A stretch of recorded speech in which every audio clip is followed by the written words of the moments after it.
감사합니다. 우리 하나님의 말씀 보시겠습니다. 우리 하나님의 말씀, 우리 신약성경 마태복음 3장 1절 말씀 보시겠습니다. 우리 하나님의 말씀, 신약성경 마태복음 3장 1절 말씀입니다. 찾으신 줄 알고 봉독 드리겠습니다. 마태복음 3장 1절 말씀입니다. 그때 세례 요한이 이르러 유대 광야에서 전파하여 말하되 회개하라 천국이 가까이 왔느니라 하였으니 그는 선지자 이사야를 통하여 말씀하신 자라 일렀으되 광야에 외치는 자의 소리가 있어 이르되 너희는 주의 길을 준비하라 그가 오실 길을 곧게 하라 하였느니라. 이 요한은 낙타털 옷을 입고 허리에 가죽띠를 띠고 음식은 메뚜기와 석청이었더라. 우선 4절까지 봉독 드렸습니다. 우리는 지금 마태복음 말씀을 통해서 구약의 언약의 신실한 성취를 이루어내시는 우리 여호와 하나님에 대한 진리를 우리가 확인하고 있습니다. 신약 전체가 또 특별히 우리 사복음서가 복음을 어떻게 정의를 내리고 있느냐 하면 하나님 나라의 복음이라고 그것은 예수님이 직접 정의를 내리신 겁니다. 그냥 복음해도 굿뉴스니까 우리에게 좋은 소식 이런 뜻이지만 거기에 대한 성경적인 정확한 정의와 그 의미를 우리가 복음을 제대로 알아야 복음을 통해 드러난 하나님이 어떠하신 분인가 이것이 우리가 정당하고 올바르게 알 수가 있는 거죠. 예수님께서 하나님 나라의 복음 이렇게 하기 때문에 복음에 대한 앞에 붙어있는 그 내용을 그대로 우리가 이해하는 것이 매우 중요합니다. 하나님 나라의 복음 하는 것은 하나님께서 통치하시는 그 나라가 있고 그 통치하시는 나라를 통치자를 하나님께서 이미 정해 놓으시고 타락 가운데 인간들이 스스로를 통치하거나 다른 사람들을 통치하고자 하는 그 세상 나라와 그 혼란스럽고 갈등스러운 세상 나라와는 구분되는 또 아담 타락 이후 모든 나라가 그러할진데 그 안에 참된 샬롬이 평강이 없다는 것을 우리 인생들로 하여금 경험시키고 하나님은 구약의 그 언약대로 하나님 나라에 관한 언약대로 하나님 나라의 복음을 예수님을 통해서 성취해 주신다. 아주 성경은 아주 복잡하고 어렵지 않습니다. 여러 복음서가 있고 사도행전이 있고 바울의 서신이 있지만 그런 압축된 핵심적인 하나님의 메시지를 근거로 해서 이제 풀어져 나가는 것 뿐인 거죠.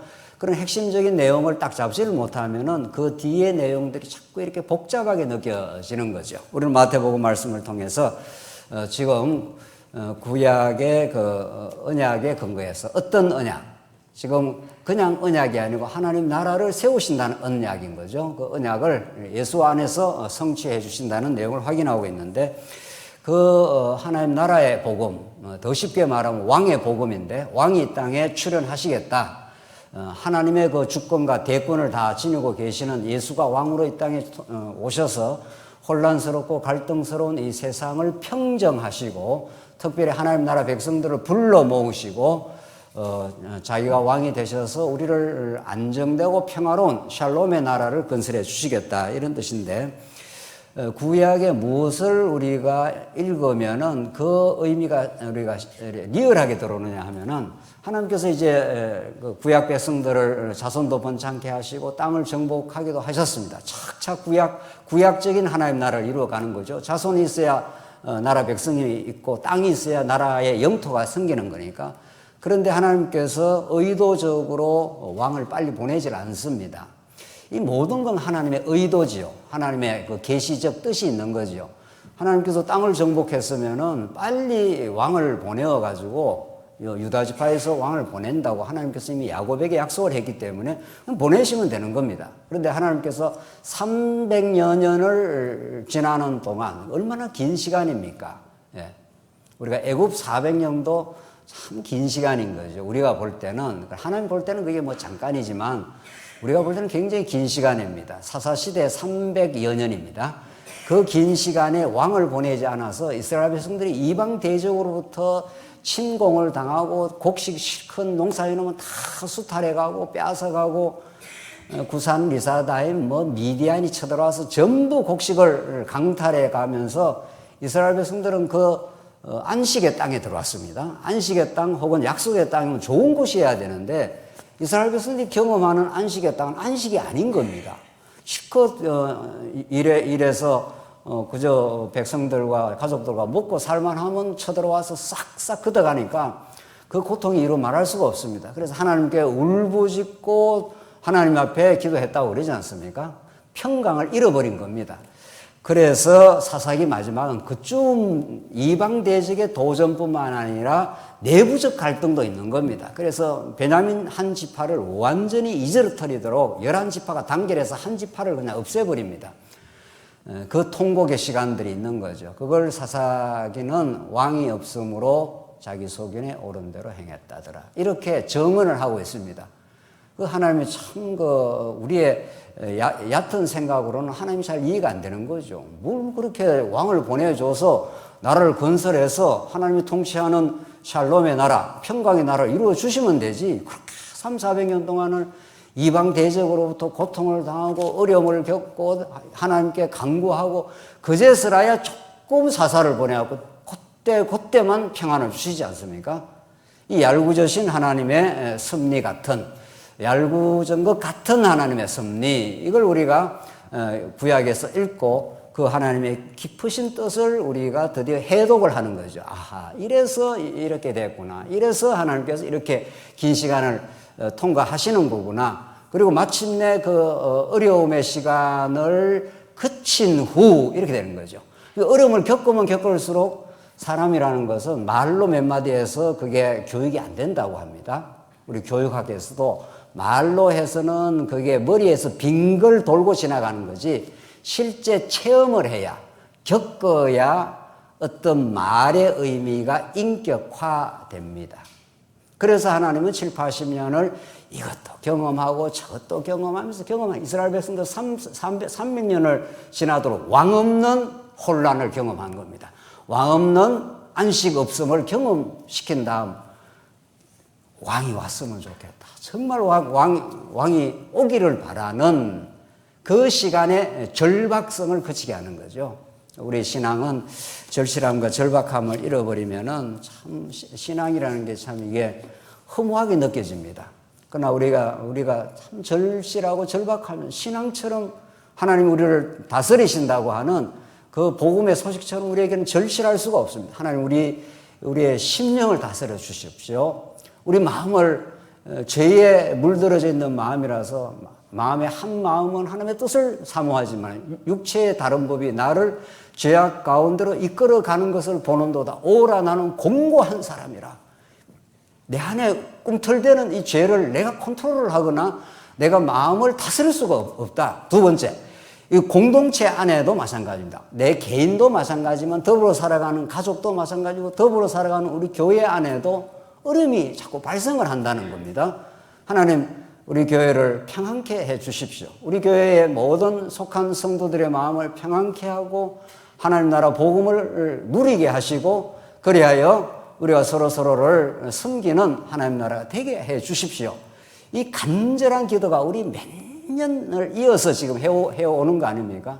하나님께서 이 어려움을 우리에게 주셨으니 이제 이 어려움을 풀어가실 분, 이 어려움 속에서 우리가 하나 될 수 있는 길, 이것은 왕이신 당신이 오시옵소서. 지금 우리 1장 마태 서론 1강에서 그렇게 했습니다만 하나님께서 예수 그리스도가 오시기까지 400년을 중간기에 그 어려움을 그냥 내버려 두십니다.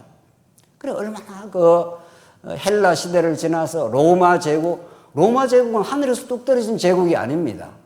하나님이 허락한 권력 집단인 거지요.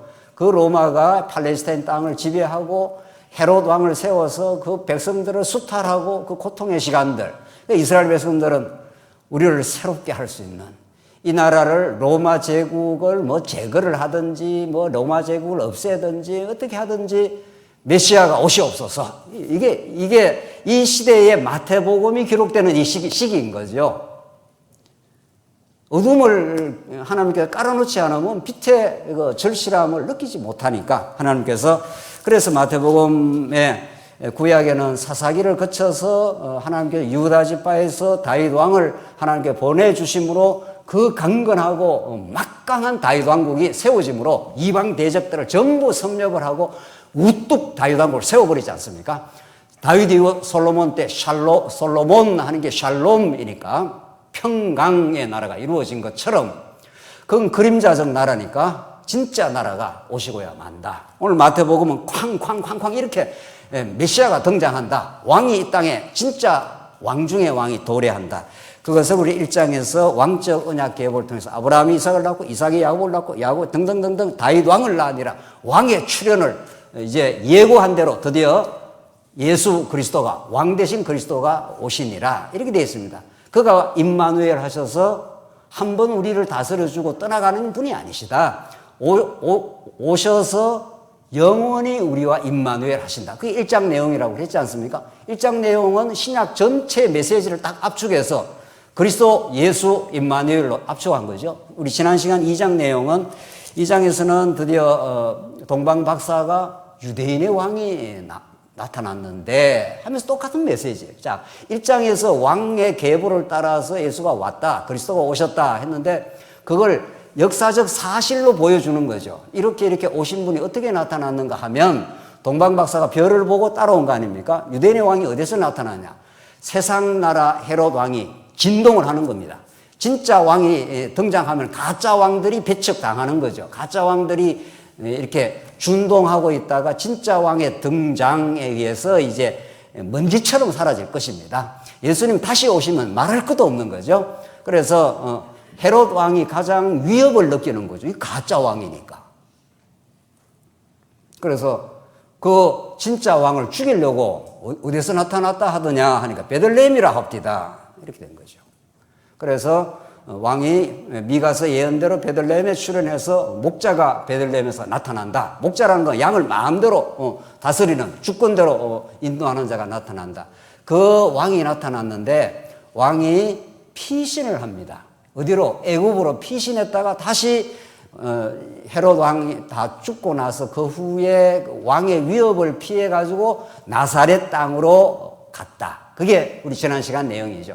그러니까 진짜 왕은 이 권력을 가지고 있는 분인데 하늘나라 권력을 가지고 있는 분인데 오히려 세상 나라에 의해서 핍박을 받고 애굽으로 갔다가 다시 돌아오는 사건. 이것이 예수가 이 땅에 일하시는 내용을 가장 압축적인 방식으로 보여주는 겁니다. 왕이신 그분이 고난받고 십자가에 죽으시고 다시 이제 하나님께서 역사를 하신다 하는 것을 우리 3장 내용에서 확인했고 오늘 4장은 드디어 세례 요한 사건입니다. 자, 예수님 드디어 왕으로 출현을 했는데 왕이 출현하기 전에 우리도 왜 그 임금이 출현하기 전에 임금 앞에서 임금의 길을 이렇게 열어놓는 뭐 원님이 등장을 해도 물러거라 하지 않습니까? 뭐 왕이 출현을 하는데 그냥 바로 출현을 하는 게 아니고 구약의 예언대로 엘리야의 심정으로 세례 요한이 나타나서 주의 길을 예비한다. 이런 이사야 예언대로 세례 요한의 등장 사건. 오늘 우리 3장 요 내용을 우리가 확인하고 공부를 하겠습니다. 왜 세례 요한이 등장해야 되고 세례 요한의 메시지가 무엇이고 세례 요한이 한 일이 예수님을 세례 주는 내용인데 이것이 예수님의 왕적 사역, 하나님 나라 사역에 어떤 의미를 가지고 있느냐가 지금 마태복음 1장, 2장, 오늘 3장, 4장으로 이어지면서 마태복음 1장에서 4장 이 전부가 하나의 스토리를 가지고 있습니다. 하나의 구조성을 가지고 있어서 이게 신약 성경 전체를 이끌어갑니다. 이제 예수님이 어떤 일을 하신다는 걸 세례 요한을 통해서 보여주십니다. 한번 보십시다. 그때에 3장 1절 세례 요한이 이르러 유대의 광야에서 전파하여 말하되 회개하라 천국이 가까이 왔느니라. 우리 2장에서 1장도 마찬가지고 1장은 왕적 계보라 그랬고 언약의 계보고 2장에서는 유대인의 왕이 어디에 나타났느냐, 헤롯 왕이 그리스도가 어디에 나타났느냐, 왕이 어디에 나타났느냐 그랬지 않습니까? 여기 1장, 여기 2장, 여기 오늘 3장인데 이게 다 연결되어 있죠. 이 스토리가 이렇게 뭐 이 말 저 말을 하고 있는 게 아닙니다. 성경은 구약의 왕적 계보를 따라 구약의 언약의 왕적 계보를 따라 출현했는데 왕이 어디에 나타났습니까? 하니까 베들레헴에 나타났습니다. 이렇게 말했지 않습니까? 그 왕이 이 땅에 오셔서 메시지를 발휘해야 될 거 아니에요. 한 나라의 조그마한 나라 대통령도 취임식을 하니까 뭘 했습니까? 취임식 연설을 하지 않습니까? 지금 앞으로 이 나라를 어떻게 하겠다. 내가 대통령 된 이유와 목적을 설명하듯이 왕이 출연하면은 왕의 메시지가 선언이 됩니다. 그게 회개하라, 천국이 가까이 왔다. 이런 뜻입니다. 이 메시지를 먼저 세례 요한이 먼저 발언을 하게 됩니다.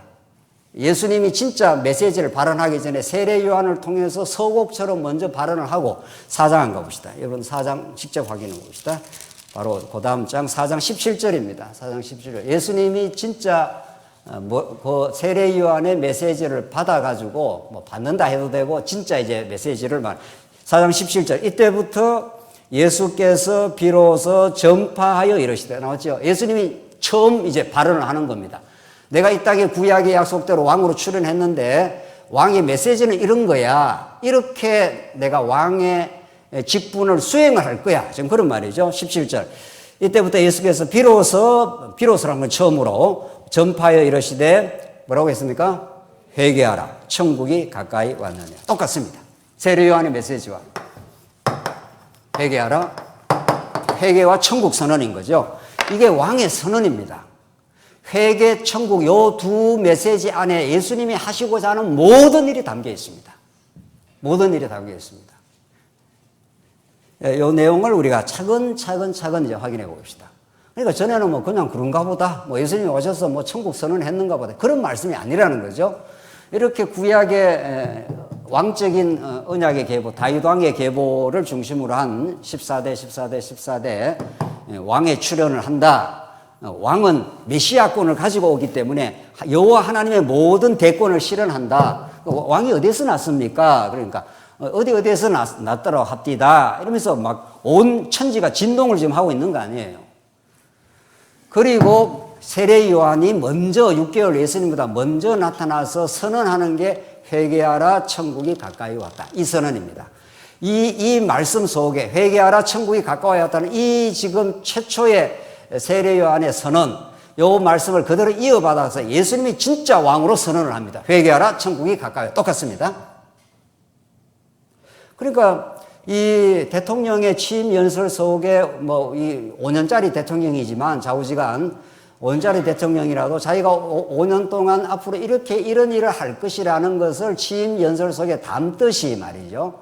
그 다 일반 계시 세상 나라 요거 무슨 그림자 같은 나라에서 하듯이 진짜 왕이 왔다. 진짜 왕이 와서 이 땅에 실현하는데 그 메시지가 회개하라 천국이 가까이 왔느니라.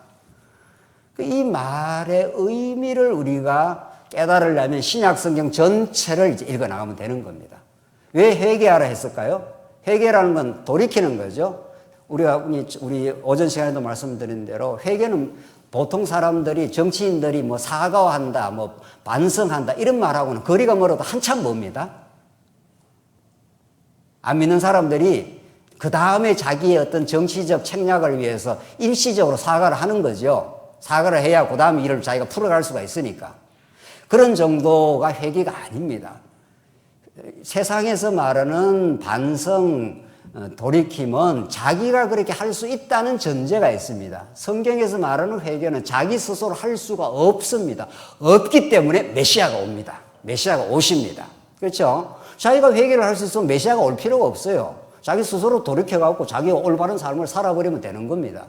우리는 그런 능력이 없습니다. 죄 가운데 모든 인류는 빠져있고 이제 하나님 나라의 주체자로 왕으로 오셔서 그가 오셔서 메시아권을 보여주실 뿐 아니라 성령을 보내어서 우리 안에 역사해서 죄 가운데서 자기 중심으로 자기가 왕노로하며 살아가는 우리를 돌이켜서 하나님께로 돌아갈 수 있도록 하시는 거죠. 이게 회개입니다. 회개는 내가 하는 게 아닙니다.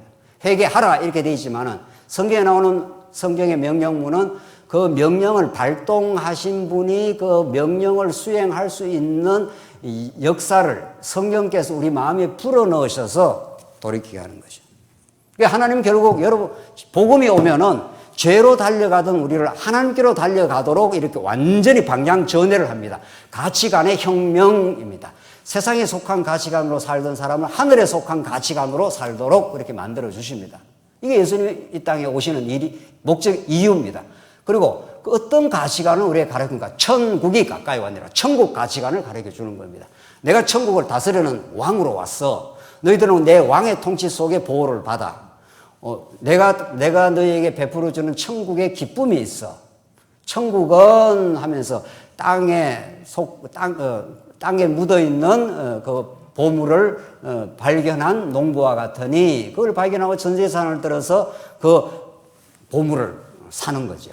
그게 천국 비유 아니겠습니까? 천국은 자기 재산 전부를 들여서도 다함이 없는 그 기쁨의 나라 이런 겁니다.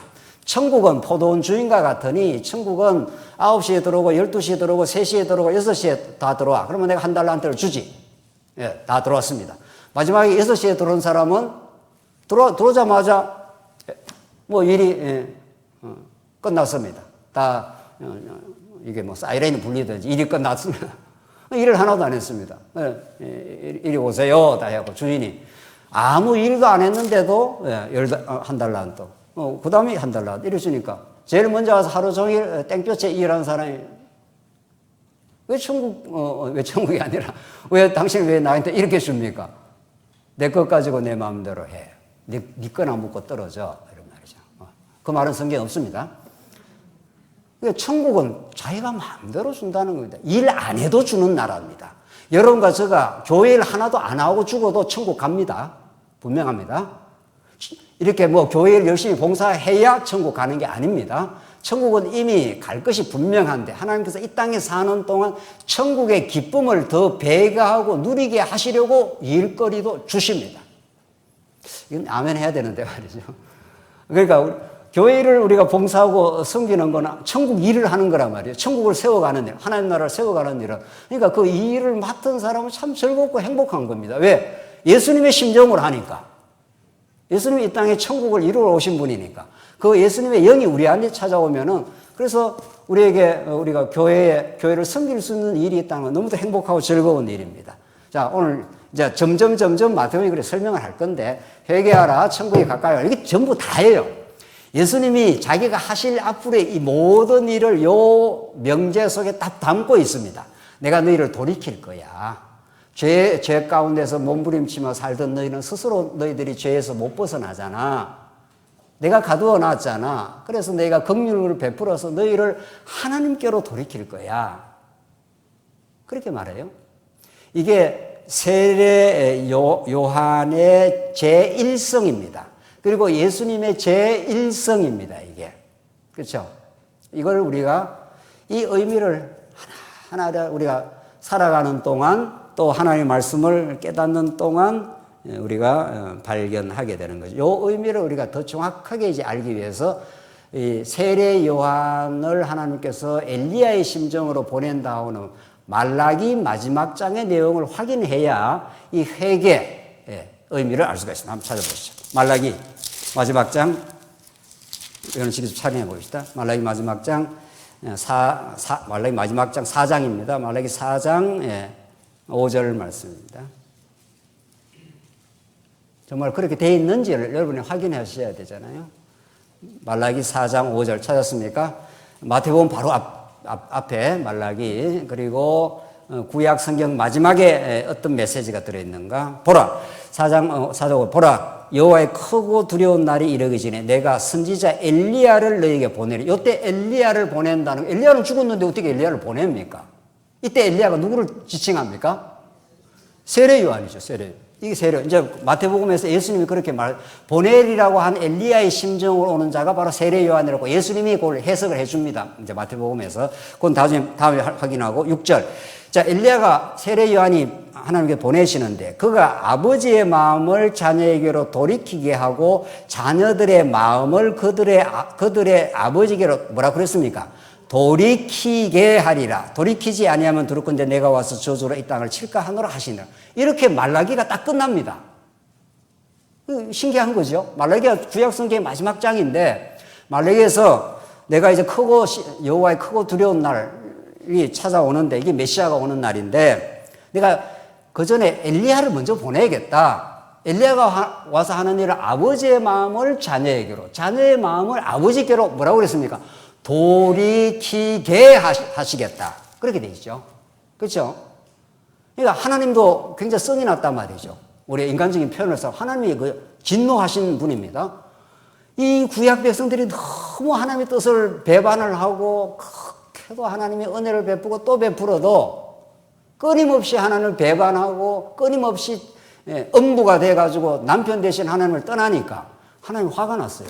그래서 이사야에 내가 한번 진노를 바라니 이제 진노를 그치지 않겠다. 이사야 1장에서 39장까지 그 무서운 하나님의 막 진노 심판의 모습을 드러내기도 하지 않습니까?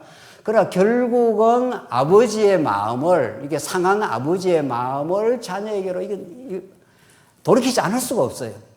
아무리 자식이 말 안 듣고 해도 결국 아버지는 우리 부모 마음은 자식에게로 돌이켜서 그를 용서해 주시지 않아요. 그렇게 하시듯이 그렇게 할 뿐 아니라 자녀의 마음을 아버지께로 돌이킨다는 거예요. 이러면 모든 게 해결되는 거죠. 아버지가 자녀를 너 호적 파버릴 거야. 나가. 이렇게 해도 실제로 그걸 실행을 못하는 거죠. 아버지는. 나갈까봐 겁나는 거죠. 그래서 아버지가 자녀의 마음을 돌이키고 자녀의 마음이 아버지께로 돌이키는 날 이게 회개입니다. 하나님께서 우리의 마음을 돌이켜서 우리가 여러분과 제가 이 자리에 앉아 있습니다. 자, 그래서 이제 이런 엘리야의 심정으로 세례 요한이 와서 회개 역사를 만들겠다. 그리고 천국이 가까이 왔다. 마음을 하나님께로 돌이키고 하나님께서 이 땅에 천국을 이제 실현을 하겠다. 3절. 그는 선지자 이사야를 통하여 말씀하신 자라 일렀으되 그가 도대체 누군가 하면 이 세례 요한이 선지자 이사야를 통하여 말씀하신 자라 이렇게 되어 있습니다. 구약의 선지자가 이사야가 세례 요한이 반드시 오고야 만다. 말라기가 반드시 오고야 만다. 누가? 세례 요한이. 보십시다. 세례 요한이 하는 일이 뭐냐? 광야에 외치는 자의 소리가 있어 이르되 너희는 주의 길을 준비하라. 그가 오실 길을 곱게 하라. 그러니까 광야에 외치는 소리입니다. 소리라는 건 의미 없는 거죠. 그러니까 예수님과 세례 요한이 구약에서 제일 큰 자인데 제일 큰 선지자입니다. 사실은 제일 큰 선지자 중에 가장 크고 마지막 구약의 선지자임에도 불구하고 예수님에 비해서는 자기 자리에 정확한 자기 자리를 자리매김하지 않습니까? 광야에 외치는 소리라는 거예요. 소리는 의미 없이 흐트러지고 그 소리가 지시하는 어떤 존재가 있다는 겁니다. 그렇죠? 네. 우리의 인생도 우리의 모든 교회도 사실은 그리스도를 지시하고 다 사라질 것들입니다. 우리 존재 자체도 다 그렇습니다. 이 하나님께서 이사야를 통해서 세례 요한의 그 존재성을 정확하게 그렇게 규정을 하고 너희는 주의 길을 예비하라. 그가 오실 길을 곧게 하라. 주의 길을 예비하라. 원님이 등장하기 전에 물러거라 하듯이 이렇게 뒤에 진짜 이 세상을 통치하시고 교회를 다스리시는 왕이 온다. 지금 그 말이죠. 그래서 주의 길을 준비하라는 것은 왕의 도래를 준비하라 이런 뜻입니다. 정확하게 이게 왕의 출현입니다. 그러니까 이미 앞에서 유대인의 왕이 어디서 나타났느냐? 베들레헴이 입디다. 이렇게 해서 벌써 하면 쾅쾅쾅쾅 이미 구약의 언약의 왕적 계보를 쫓아서 왕이 등장을 했는데 세례 요한이 한 번 더 못을 박아주고 있는 중이에요. 박아주고 있네요. 세례 요한은 광야에 외치는 자의 소리고 주의 길을 준비하는 존재였습니다. 그렇게 해서 6개월 후에 등장한 예수 그리스도가 진짜 왕으로 이 땅에 등장하는 거죠. 그래서 4절에 이 요한은 낙타틀 옷을 입고 허리에 가죽띠를 띠고 음식은 메뚜기와 석청이었더라. 이 메뚜기를 먹는 게 레위서의 메뚜기는 정한 음식에 속합니다. 이게 아무렇게나 쓰여진 말씀이 아니고 구약의 레위 11장 22절 나중에 찾아보시면 메뚜기는 정한 음식 속에 속해 있고 지금 세례 요한은 구약의 언약을 그대로 실행하고 있는 중입니다. 그래서 구약의 언약대로 메시아를 지금 준비하고 있는 중입니다. 정한 음식을 먹으면서 진짜 메시아가 올 것을 지금 기대하고 있는데 5절 이때 예루살렘과 온 유대와 요단강 사방에서 다 그에게 나와 자기들의 죄를 자복하고 요단강에서 그에게 세례를 받으니 나오지 않습니까? 죄를 자복하고 회개는 그 전제가 죄인에게 회개가 필요한 거죠. 하나님께서 죄에서 돌이키게 하시고 자녀의 마음을 부모로 돌이키는 분은 하나님밖에 없는 거죠. 그러니까 돌이키게 해서 천국을 이제 경험하게, 천국을 발견하도록, 천국의 통치 속에 자, 우리가 이거 하나 정리하고 지나가야 되는데, 지난번에 했지만은, 마태복음에서 천국이라고 표현하기도 하늘나라입니다. 천국, 우리말, 그냥 하늘나라고. 이것이 마가복음에서는 하나님 나라입니다. 번역을 그렇게 한 겁니다. 번역을 하늘나라고. 이건 하나님이 나라고. 그러니까 이스라엘 백성들은 지금 특히 유대인들은 이 하늘이라는 것은 하나님이 통치하시는 곳이라는 것을 비유적 표현입니다. 그래서 하늘에서 이루어진 것처럼 뭐라고 그럽니까? 땅에서 이루어지다. 이 하늘에서 이루어진 것처럼 하늘에 계신 우리 아버지. 이거 보이는 푸른 하늘이 아닙니다. 그렇죠? 우리가 하늘에 보이는 구름 있는 푸른 하늘이 아니고 하나님이 통치하시는, 하나님이 영원히 거하시는 하나님의 보좌를 상징하는 상징 언어입니다. 그러니까 이 하늘 하는 게, 그러니까 하늘에 계신 우리 아버지, 위에 구름에 하나님 계시는 게 아니잖아요. 이 온 우주 만물에 또 이 땅에 존재하는 완전히 차원이 다른 영원한 세계에, 그러니까 그런 뜻이고, 천국이라고 해도 되고, 바로 직접적으로 하나님이 통치하시는 나라, 이렇게 마가복음에서는 하나님 나라 이렇게 표현을 합니다. 이게 똑같은 의미로 받아들이면 됩니다. 오해가 없기를 바랍니다. 그래서 마태복음에는 회개하라 천국에 가까이 왔느니라 이렇게 표현하는데, 마가복음에 가면 회개하라 하나님 나라가 가까이 왔느니라 이렇게 표현합니다. 또 의미가 똑같습니다. 자, 그렇게 이해를 하면 되고, 여기서 이제 죄를 자복하고 세례 요한한테 와서 세례를 받습니다. 이건 물세례지요. 지금 세례 요한은 구약의 모든 예언을 최종적으로 종결지우고 예수께로 그 바톤을 넘기는 사람이죠. 그렇죠? 세례 요한이라는 존재 자체가. 그렇죠? 그 세례 요한 자체가 중요한 게 아니고 세례 요한이 바톤을 넘기는 뒤에 나타나는 존재. 나는 그분의 신들매도 풀 자격이 없는 존재다. 나는 광야의 소리다. 나는 쇠하여 하고 그는 흥하여 하리라. 지금 세례 요한의 메시지가 똑같습니다. 전부. 사실은 이게 우리가 가는 길인데, 그분의 영광이 이 땅에 충만하기를 지금 바라고 있는 거 아니에요? 그래서 지금 물 세례죠. 세례 요한의 세례가 물 세례입니다. 이게 구약적인 그 흐름을 타고, 구약의 노아 방주도 다 물 세례인데, 물에 죽일 자를 죽이고 살릴 자를 살리는 거 아닙니까? 세례 요한이 구약의 그 전통을 그대로 마지막에 실현을 하고 있는 중입니다. 그러니까 하나하나 세례 요한이 실현하는 내용, 그의 퍼포먼스, 그의 여러 가지 이렇게 실행 작업 자체가 메시아를 지금 이렇게 준비하고 메시아의 출현을 예고하고 있는 중이죠. 그리고 메시아의 의미를 지금 가르쳐 주고 있는 중입니다. 우리는 그걸 읽으면 되는 거죠. 자, 물세례라는 건 물에 집어넣었다가 살리는 거죠. 너는 너 옛사람은 죽었어. 이런 말이죠. 예수와 함께 죽고 예수와 함께 이제 살아날 거야. 이걸 세례 요한이 이렇게 실행을 하고 있는 중이죠. 예수 안에서 진짜 이루어질 내용을. 그런데 세례 요한은 물 세례를 주지만 예수님은 무슨 세례를 준다 그래요? 뒤에 오시는 분은 성령과 불로 너희를 세례를 주리라 이렇게 말합니다. 자, 이제 읽어보시다. 7절, 요한이 많은 바리새인들과 사두개인들이 세례 베푸는 대로 오는 것을 보고 이르되, 독사의 자식들아, 누가 너희를 가르쳐 임박한 진노를 피하라 하더냐. 그러므로 회개에 합당한 열매를 맺고 속으로 아브라함이 우리 조상이라고 생각하지 말라. 내가 너희에게 이르노니 하나님이 능히 이 돌들로도 아브라함의 자손이 되게 하시리라. 너희들 율법 지켜서 하나님 앞에 의롭다고 자구하고 지금 세리와 창기들을 정죄하고 그렇게 살아가는 종교 지도자들, 이런 말이죠. 종교 권력자들, 종교 나부랭이들, 이런 뜻입니다. 이 돌들로도 아브라함의 자손이 되게 할 수 있어. 하나님의 나라는 그런 거야. 너희들이 행위로 하나님 나라 천국에 들어가는 게 아니고 이 돌들로도 하나님의 주권과 은혜로 하나님의 백성이 되게 할 수 있어. 10절, 이미 도끼가 나무 뿌리에 놓였으니 좋은 열매를 맺지 아니하는 나무마다 찍혀 불에 던지리라. 나는 너희로 회개하기 위하여 물로 세례를 베풀거니와 내 뒤에 오시는 이는, 하지 않습니까? 내 뒤에 오시는 이는, 진짜 왕이 등장하는데 이는 나보다 능력이 많으시네. 나는 그의 신을 들기도 감당하지 못하겠느라. 신을 든다는 건 하인의 역할 아닙니까? 그때 주인이 나오면은 신을 딱 갖다 대가지고 주인의 주인을 섬기는 그런 존재. 내가 신을 들 그런 존재도 아니야. 내 뒤에 오신 분이 너무너무 위대하신 분이야. 그는 성령과 불로 너희에게 세례를 베풀 것이요. 이렇게 되어 있습니다. 이게 지금 세례 요한이 물 세례를 주면서 진짜 메시아가 오셔서, 그리스도가 오셔서 그분이 하시는 일이 있다. 그분이 천국을 이끌어 가시는 일이 있다. 지금 그 말이죠.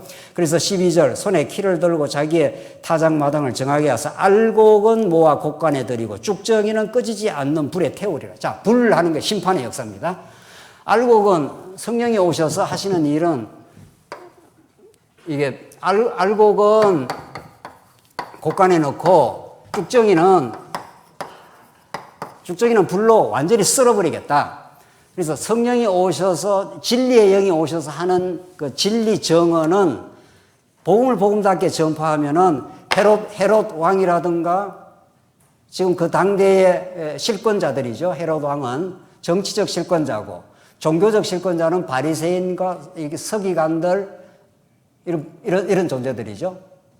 그러니까 진짜 왕이 오면 심판의 역사를 역사하겠는데, 너희들이 의롭다고 생각하는 너희들에게는 도끼가 이미 뿌리에 놓여 있어서 진노를 피할 수가 없어.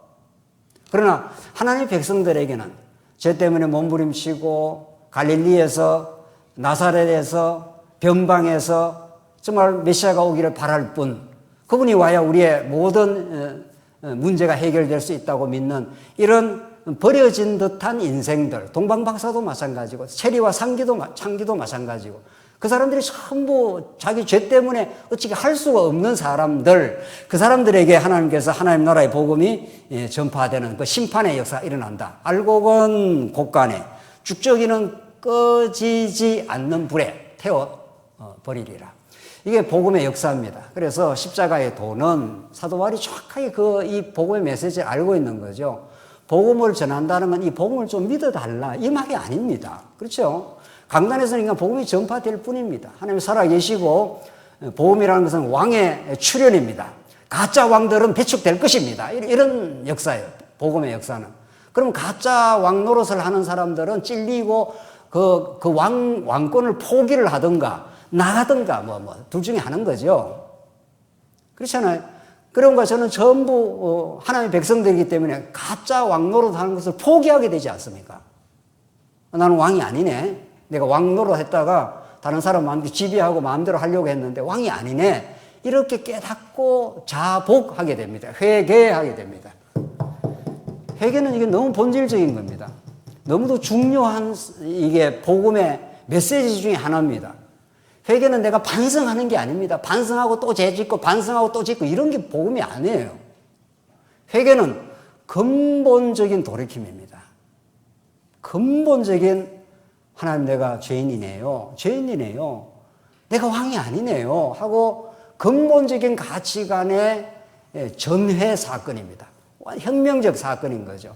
그걸 경험한 사람들이 살아가면서 좀 실수할 수 있는 거죠.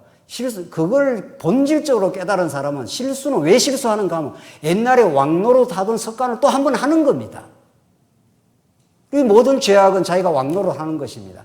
너희가 고린도 교회에게 내가 없을 때 왕노릇 하고 있구나. 고린도 교회 성도들에게 그렇게 말합니다. 사도 바울이 복음을 전가하고 복음을 외칠 때는 전부 다 복음 앞에 순종한 거죠. 사도 바울도 복음 앞에 순종을 한 거죠. 그럼 바울이 떠나가니까 그게 누가 왕이 나타났단 말이죠. 왕이 게바파, 아볼로파, 무슨 바울파 등등 나타난 거 아니에요. 교회 파 없어요. 교회 파가 있다는 것 자체가 그게 왕노릇 한다 이런 뜻 아닙니까? 파가 없습니다. 예수파밖에 없고 예수당밖에 없다 그 말 아닙니까? 허접한 세상 정치 이야기를 교회에서 안 하는 이유가 무엇입니까? 우리야 투표야 민주당을 찍든 무슨 국힘당을 찍든 찍을 수 있어요. 그거는 자기 그 정치적 성향 따라 찍으면 되는 겁니다. 그거 대단한 것도 아닙니다. 5년짜리 왕입니다. 그것도. 우리를 지지하고 우리를 통치하는 분은 영원히 다스리는 왕이십니다. 바뀌지도 않습니다. 정권이. 이런 나라 속에 들어와 있는 우리 하나님의 백성, 하나님의 나라 백성들의 긍지. 그래서 우리는 적어도 세상 정치를 기대하지도 않고 예수 믿는 사람은 세상 정치에다 그렇게 많이 의미 부여할 것도 없는 겁니다. 예수 정치가 얼마나 대단하고 위대하고 놀라운 것이 우리 안에 있는데 이 하나님 나라 정치를 모르니, 예수 정치를 모르니 그냥 세상에서 그게 무슨 대단한 무슨 그게 나라를 바꿀 수나 있는 것처럼 못 바꿉니다. 안 바뀝니다. 절대로. 예수님 오셔야 바뀝니다. 회개를 누가 일으킨다고요? 하나님만 우리의 본질적인 인생을 바꾸어낼 수가 있습니다. 껍데기 바뀌어봐야 또 그렇게 돌아갑니다. 안 바뀝니다. 여러분과 제가 정말 중시하는 것은 오늘 세례 요한이 회개하라. 천국이 가까이 왔느니라. 이렇게 근본적으로 뒤바꿔버리는 역사. 또 그 근본적으로 바뀌었다는 것을 우리가 날마다 묵상하고 살아가는 겁니다. 하나님, 오늘 아침에 일어나도 하나님 아침 공기를 주셔서 감사합니다. 아침을 주셔서 감사합니다. 당신이 왕이시고 당신이 공급자시네요.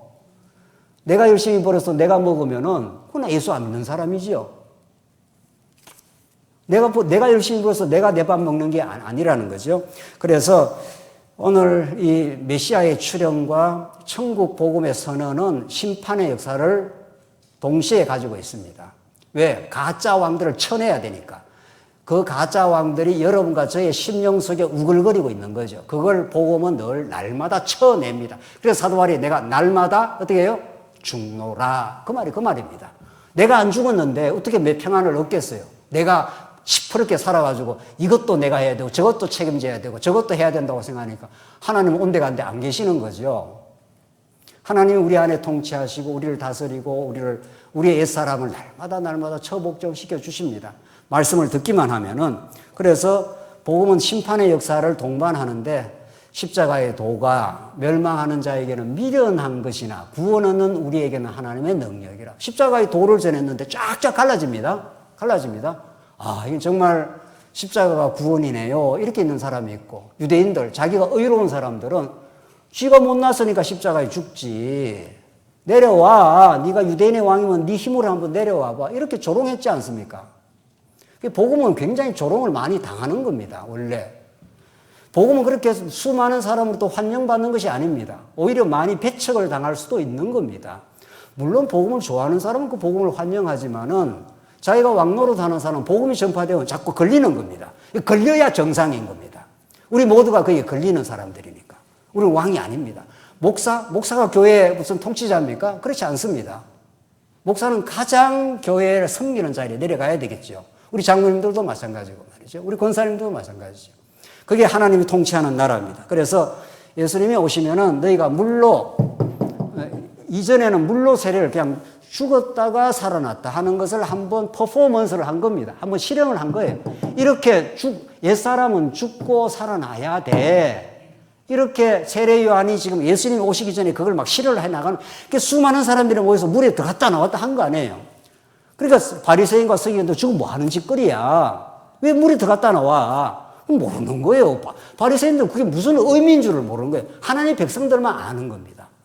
아하, 이거 옛사람이 예수와 함께 죽는 거구나. 어디에서? 십자가에서. 이런 말이죠. 그래서 여러분과 저는 이미 2000년 전에 예수님이 돌아가실 때 여러분과 저의 이름을 전부 구약식으로 말하면은 흉패에다가 이스라엘 백성들 12지파의 이름을 붙여갖고 제사장이 어디로 나갔습니까?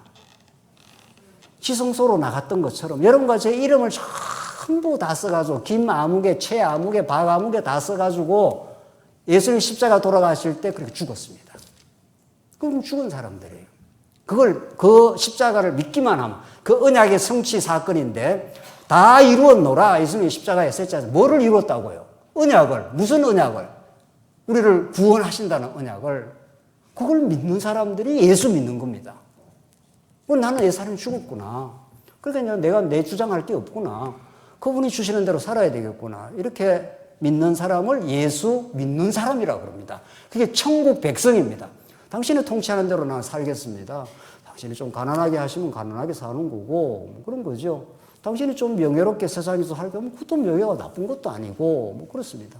그게 대단한 것도 아니고 이렇게 천국 백성이란 건 우리 예수님이 천국이 가까이 왔다.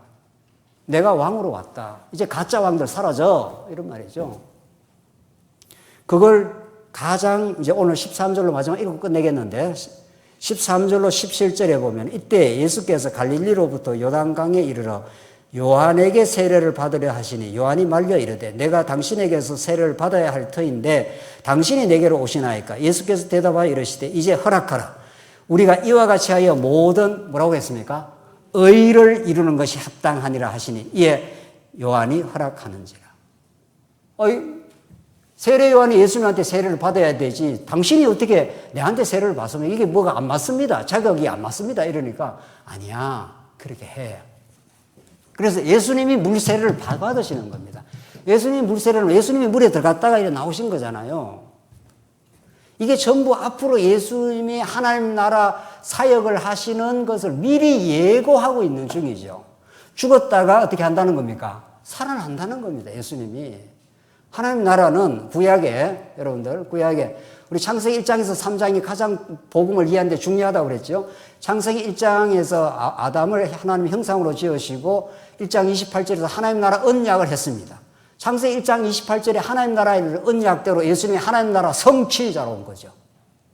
그리고 창세기에서 하나님 나라 언약을 하고 창세기 2장에 가면은 선악과를 주시지 않습니까? 선악과와 생명과입니다. 선악과만 중요한 게 아니고 생명과가 같이 중요합니다. 선악과는 따먹으면 죽는 거고 생명과는 따먹으면 뭐 하는 겁니까? 사는 겁니다. 물세례는 들어가면 죽는 거고 나오면 어떻게 하는 겁니까? 사는 거죠. 구약에도 하나님 나라를 선악과와 생명과의 방식으로 이루는 겁니다. 그 하나님 나라가 얼마나 좋은지 은혜로운지는 한번 선악과를 먹고 그 나라 밖으로 한번 추방돼 봤다가 다시 돌아와서 하나님의 생명을 얻으면 야 진짜 이렇게 하나님의 은혜가 크네요. 우리 교회도 평안한 것만 좋은 것도 아닙니다. 또 어렵기도 하고 시련도 찾아오고 우리 뭐 많은 걸 겪었지 않습니까? 그게 조금만 더 지나 보십시다.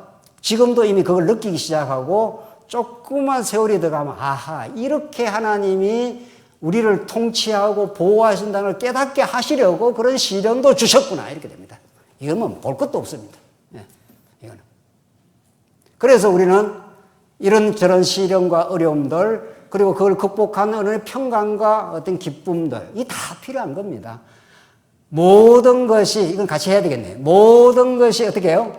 합력하여 뭐를 이룬다고요? 선을 이룬다고요. 이걸 우리가 정말 그렇게 믿는 게 필요합니다. 뭐 믿는 것도 내 마음대로 믿는 게 아니죠. 이게 정말 믿어지면은 하나님 맞네요. 이런저런 시련도 있었네요. 그래서 더 하나님 의지할 수밖에 없었네요. 이제 와서 보니까 그것이 하나님 바라보기라고 하는 그 아름다운 열매를 맺었네요. 우리 언약 백성에게 행하시는 일이 하나님께 복이 아닌 게 없습니다. 절대로 복이 아닌 게 없다고요. 이걸 우리가 참으로 믿고 사는 것입니다. 그리하여 의를 이루느니라 이렇게 해서 물세례를 예수님 받으시고 모든 의를 이루니라. 이 하나님 나라는 죽고 사는 방식을 통해서 의를 이루므로 언약 백성들이 다 죄인 아닙니까? 죄인은 천국에 들어갈 수가 없어요. 하나님 나라에 들어갈 수가 없어요. 그러니까 하나님께서 예수님이 대신 십자가에 죽으시고 어떻게 해요? 살아나심으로 우리에게 의가 되십니다. 그래서 하나님 나라와 뭐를 구하라고요? 그 의를 구하라.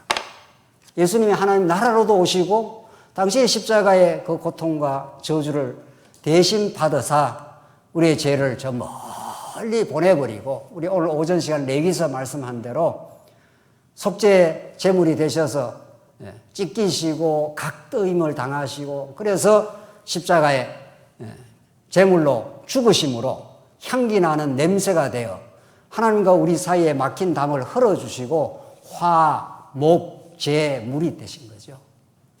그래서 우리에게 의롭다함을 그냥 선물로 주십니다. 하나님 나라는 정의의 법으로 통치하는 나라입니다. 우리나라도 헌법으로 통치를 하듯이 말이죠. 헌법이 없으면 나라가 얼마나 혼란스럽겠어요.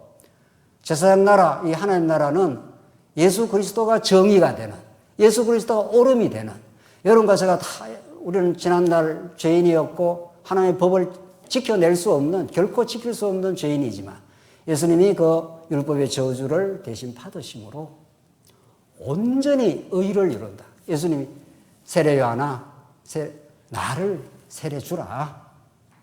그렇게 함으로 내가 모든 언약 백성들의 모든 죄를 다 감싸고 하나님께로 길을 열어놓으시고 화목의 길을 여시는 그 하나님과 사귐, 그 하나님과의 충만한 친교, 그 기쁨, 그 감사, 그 행복을 누리게 하시려고 예수님이 진짜 왕 중에 왕으로 이 땅에 오시고 십자가에 죽으시고 부활하실 것을 이 세례 요한의 세례 사건을 통해서 오늘 마지막 남은 지금 성령께서 오시는 내용인데 이건 우리 다음 시간 이 부분 너무도 중요하니까 너무도 중요한 부분이 남아 있습니다. 우리 다음 시간 우리 확인함으로 이 마태복음 1장에서 4장이 신약 전체를 지금 이끌어가는 그런 기관차와 같은 복음의 덩어리가 이 안에 들어 있습니다. 이 복음 안에 참된 평강이 있길 바랍니다. 기도하십시다.